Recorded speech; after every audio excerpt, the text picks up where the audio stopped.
I'm Kamara. I'm a rising senior here at UM-Dearborn. My major is Health and Human Services, and I've been a part of the Mental Health and Wellness Mentor Program for about 10 months now. Ooh, almost a year. My name is Grace Tate. I'm majoring in Health and Human Services. I've been a part of the health. No, I've been part of Mental health. health. I need some mental health right now. Oh my gosh, I need to go outside.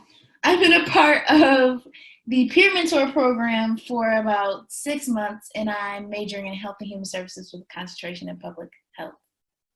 And I'm a rising junior. So today we're going to do our workshop on ways to save money for financial wellness. So to start, financial wellness is feeling secure and happy with your current and future finances. It involves successfully managing your financial expenses and being prepared for emergencies in addition to your daily needs. Finances is the biggest factor in stress and anxiety among Americans, so please don't feel alone if you're struggling currently. Also, working on your financial wellness will improve your attitude towards day-to-day activities. It will increase your work performance, it will enhance your mood, and it will also improve your health because you will have money for any health emergencies, and in general, you'll have less stress and anxiety with more financial wellness.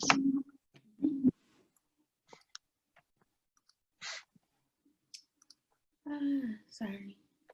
Zoom went out. So now we're going to do a quick gratitude exercise. It's going to take about 5 minutes.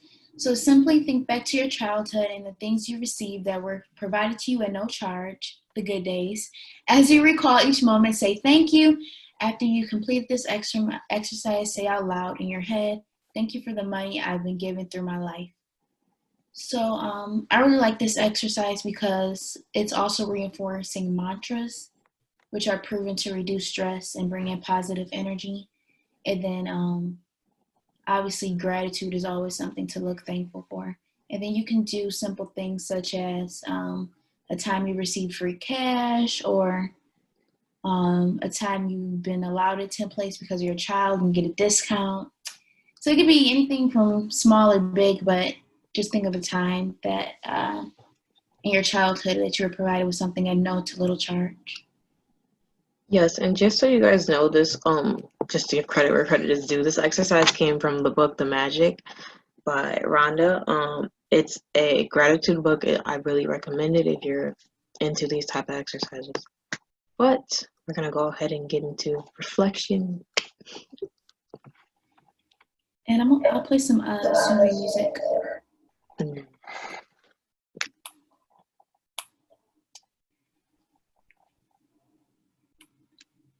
Actually, I'll play some lo-fi.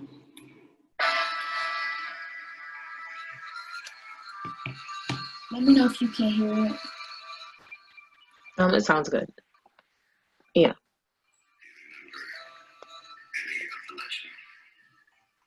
One and one are two. Two and two.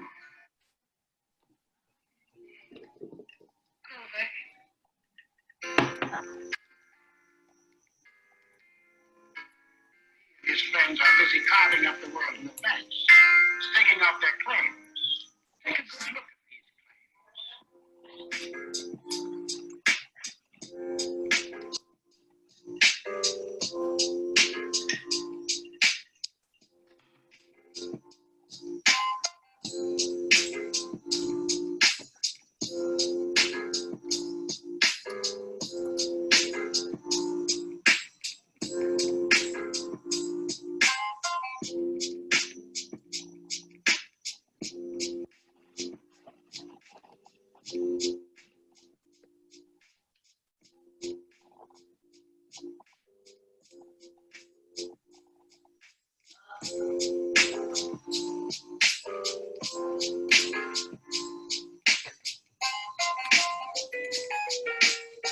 So what?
That was nice. Mm-hmm.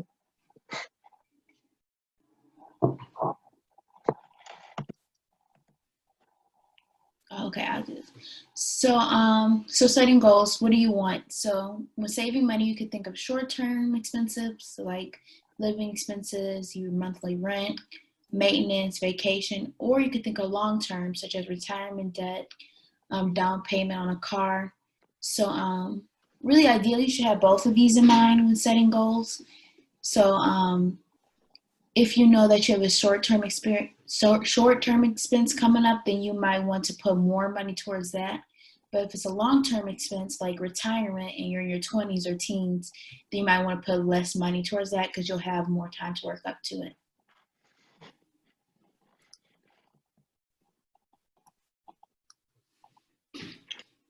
So our next slide is documentation. So just in general, when you Google expense sheet template, there'll be hundreds of sheets that can pop up and you can print them out and write it down. Or there's also you can pull up one on your cell phone during like apps. But just in general, you're just gonna keep track of everything that you write down. Keeping your receipts might be an easier way to keep track of it, and just looking at these receipts, typing in your phone or typing it in the sheet that you printed out. After you get finished with that, you want to calculate your expenses and then sort them into categories. So food will go into groceries, gas will go into like transportation, and then just regular like bills like subscriptions, rent, things of that nature. And then fun would be discretionary items like clothing, birthday gifts, nails, stuff of that nature. Yeah, I like to use Google Sheets actually. So nothing too fancy, but like I just kind of make my own documentation and I could easily pull it up on my phone. And like if I get a paycheck, I put money towards, whatever category. And then I also know that like some banks, if you get the mobile app, they'll actually do like the expense thing for you. Yeah. So if they see that you're spending, I don't know, a certain amount on rent every month, they'll automatically take that into account. Or like they'll see how much income you're averaging getting in. Mm-hmm. So the next tip is to make every month different. Simply restart your budget to zero. So this way, if you have something you need to expense for now, you can quickly start to build up to that. And this also helps you focus on important needs and giving you time to treat yourself, because I feel like you're more prone to spend more of your money if you say, oh, I'm not going to treat myself at all, rather than slowly building up to it. So if you see that you're going to make a little more money in so-and-so month, by restarting your budget to zero every month, you can easily say, oh, I'll put more money towards retirement this month, or I'll put more money towards treating myself, or less money towards treating myself. So it's more giving flexibility into your budget rather than sticking with the set budget throughout the year. Yeah, especially during like times like these, I feel like this is very important because I feel like income is kind of a little bit unstable right now with jobs reopening, jobs closing, Yeah, it provides more of a sense of reality. So the next tip is the 30-day rule. So this is when you write out preferably a large item that you want to purchase, and you're going to write out what the item is, you're going to write out the cost of the item and why do you want it, what is it going to provide for you, and then you wait 30 days, and then if you still want the item and you still feel the same way, go ahead and go purchase it. This is a great way to basically cut down impulse spending, cut down splurging a little bit too much. Obviously you're going to do this on an item that's not essential to you, so maybe like a new cell phone or a new laptop. If this is a little bit overwhelming, there is another rule that's called the weekend rule, where you go an entire Saturday and Sunday without spending any money. So maybe you can try that. Instead of doing 30 days, you can do the weekend rule once a month. I like that. So next, having an emergency fund. So saving now for an emergency such as household fixings, medical expenses, rent. This is also, well, right now we're kind of in the pandemic, but if you had an emergency fund set, I don't know, months or years ago, and you were saving like maybe $5 each week or each month, it will now, like if they were in the middle of a pandemic, it will help out more and you wouldn't be stuck. Well, not stuck so much. And then it aims to build an initial emergency fund of $1,000 and increase into the amount covering 3 to 6 months of the expense. So just so like once you hit that emergency, you're not scrambling to try to find change or money. You'll already have the set fund for you.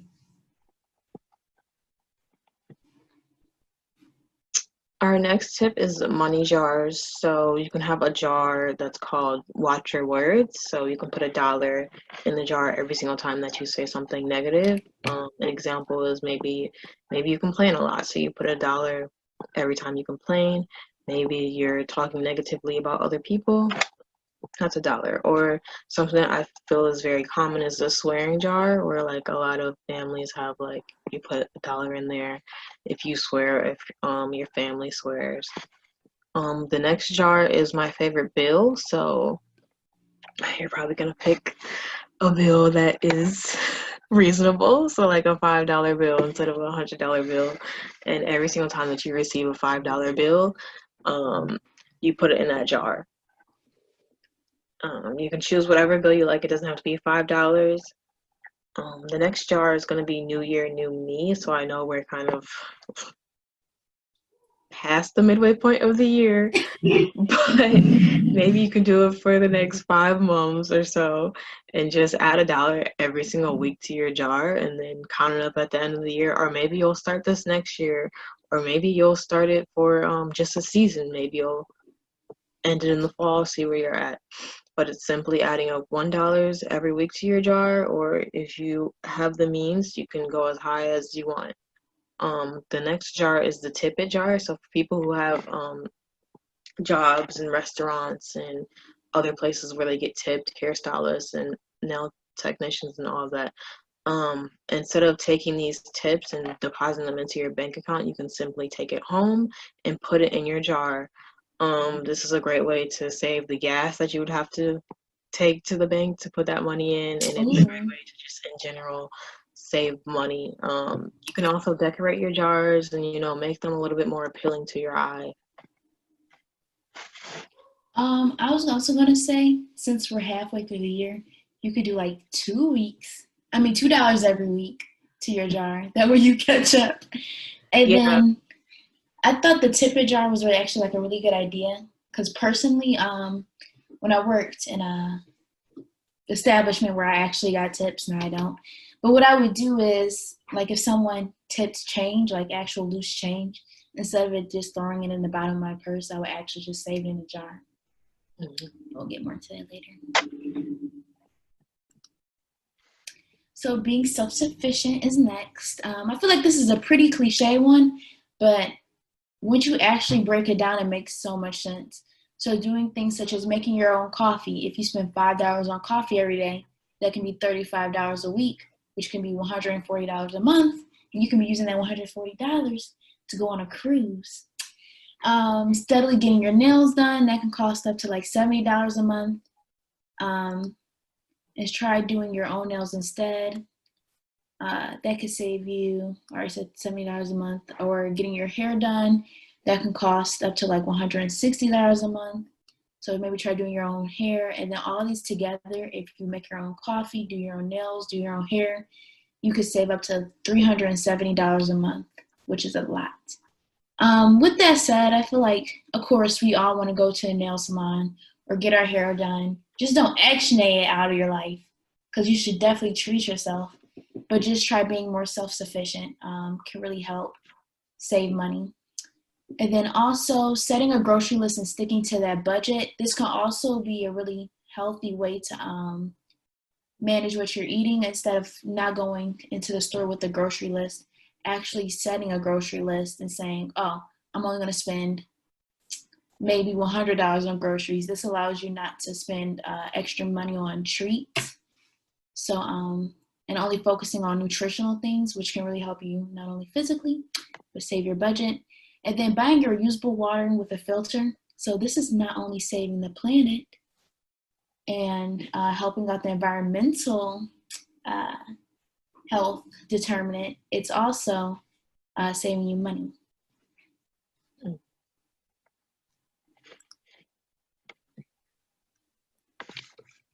So our next tip is cutting out things that would save you money or increase your financial wellness. So subscriptions, getting rid of any subscriptions that you're not using. Maybe you have Netflix and maybe your roommate has Netflix and you guys can just share one Netflix account. Subscriptions to magazines, newspapers. I know in a lot of classes, professors will have you do a paper on a newspaper and you'll have to subscribe to that. So remembering to, get rid of that if you're not actually using it. Gym membership, if you're not using it. I know a lot of people have been doing workouts from home, so maybe a method to save money is just continue doing those workouts from home and cut out that gym membership. Next, anything that you're overindulging in, so shopping, drugs like cigarettes and things of that nature, alcohol, anything that you know that you may be engaging in a little bit too much, maybe treating yourself a little bit too much to that Saturday shopping thing.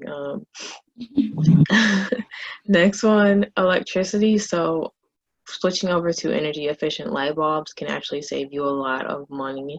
Unplugging any appliances when you're gone. Switching over to power strips, so that way it's a lot easier. You literally just flip the little red thing and you turn off your appliance. That's just a way to save money on your housing, basically. Next, transportation. So maybe carpooling, walking to areas that you can walk to, biking, which is perfect for the weather right now. Taking a bus, and actually it has been proven that by keeping your tires inflated, if you do have a vehicle, this will decrease your fuel spending by 3%. So it'll not only save you money by keeping the maintenance on your tires, so you don't have to go replace your tires as soon as you may need to, but it will also decrease how much money you're spending on your gas by 3%. Next is clothing. So selling any unwanted clothing items. We all have clothes, especially as women, that we don't necessarily need. So that would be a great way to get money back, or even going to the thrift store and donating it for a good cause. The next one is eating at home, limiting the amount of takeout. I have a huge problem with this. And in general, you'll save more money by grocery shopping and cooking and buying non-perishable items. This would also be a great item to have for health emergencies in case we go into another quarantine again. And then in general, just having a better attitude towards money, not being focused on what you don't have, but being focused on what you do have, focusing on what you will have in the future, not hoping about making more money or not worrying about making more money, but actually claiming it that you're going to make more money. So I just put a little affirmation that said, I radiate wealth, abundance, and prosperity. And just simply saying that daily could be a method to increasing your financial wellness. Speaking. Also, I feel like you need to put y'all on something. For your clothing, selling your unwanted clothing, go to Plato's Closet, and then you sell your clothes, and then it's also taking away, fashion footprint? It's not carbon footprint, but I forgot the term for it, but it's better for the environment, and you get money back. So.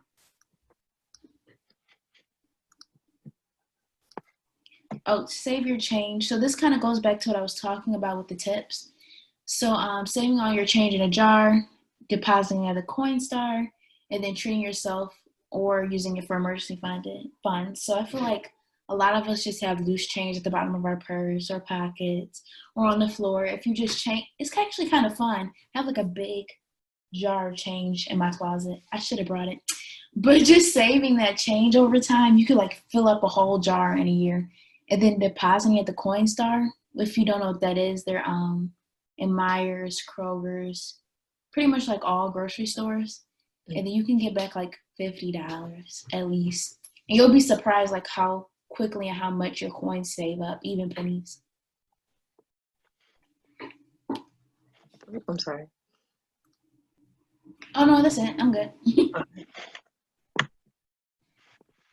And then the next tip is your paychecks. So if you are making, for example, a bi-weekly paycheck, making sure that you're taking out 20% of that paycheck each time that you get it.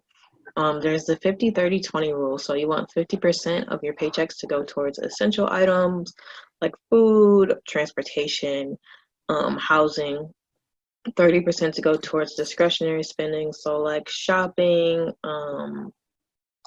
haircuts, treating yourself basically. And then 20% goes towards savings. So if you can't save 20%, it's extremely okay to start lower than that amount. I save 10% of my paycheck every 2 weeks instead of 20%. Just can't do it. But it's okay to start with 5%. It's okay to start with 10%. I know we all make different amount of incomes.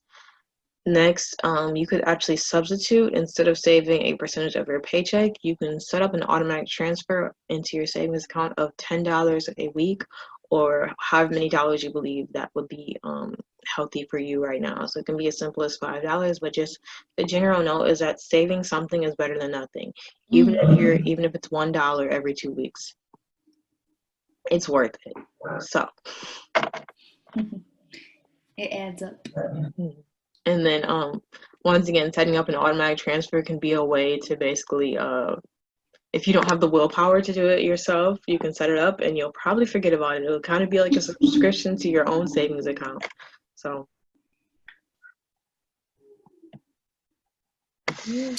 yay! Thank you all for attending, and I hope you guys learned some tips that you guys can take into the future. Yes, collect your coins. Alrighty, see you. All right, I'll see you.